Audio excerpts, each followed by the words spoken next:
Trump has an ambitious set of goals when he takes office on January 20th. He'll need help from Republicans in Congress to accomplish many of them, if not all of them. For more on that, let's bring in one of those members of Congress from the Republican side, GOP Congresswoman Mia Love of Utah, who was skeptical of Trump during the campaign. I think that's fair to say. Thanks for joining us.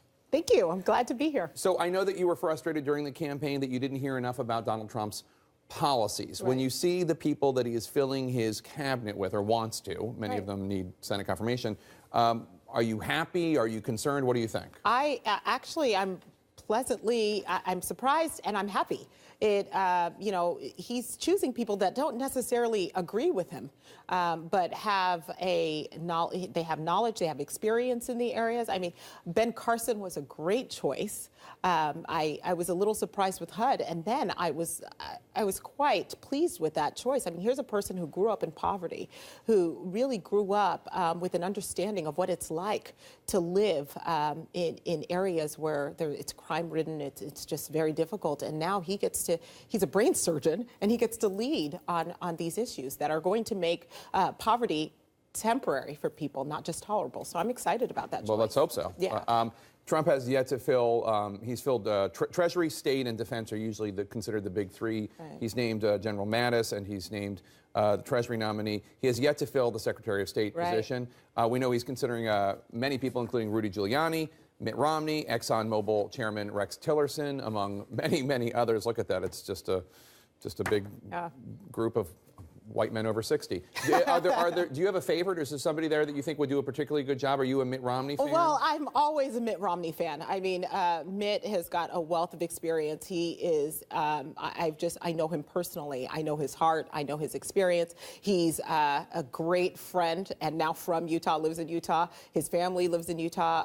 I know Mitt very well, and I think Mitt would do a great job. But all of those, the people that he has that are up there, I mean, I think that would be a decent choice for the United States.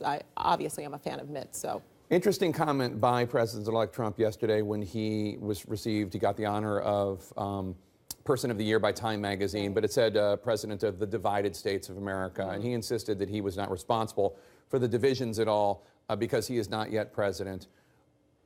I feel like you might disagree with that maybe he is responsible for some of the divisions, obviously not all of them. You know what? I think that we are more divided today than we were 7 years ago. And I think it's a lack of leadership.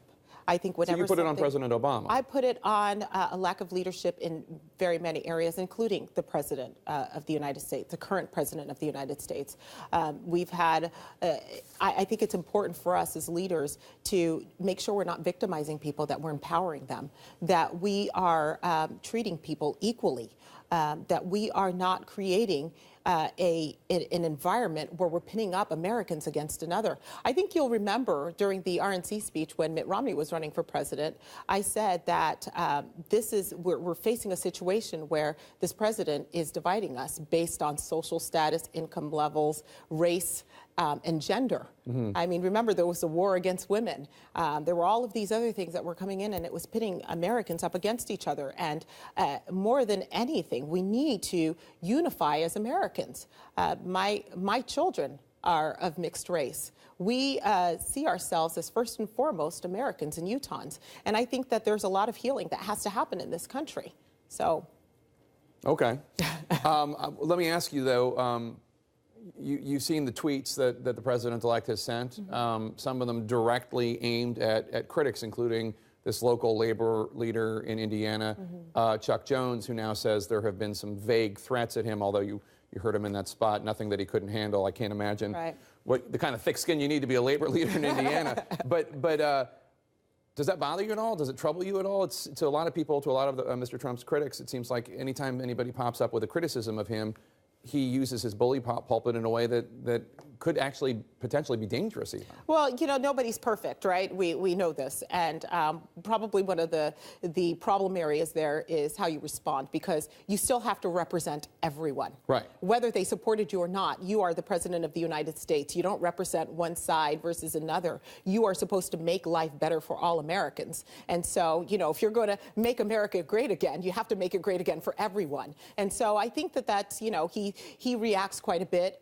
It's one of the things that people people like about him, that he is not a pushover. When somebody pushes him, he pushes back. That can also be a downside. And I think that that's one of the things that we have to keep in check as a leader of the free world. I think it's important to make sure that you're not just reacting, that you're being thoughtful and you're being responsive.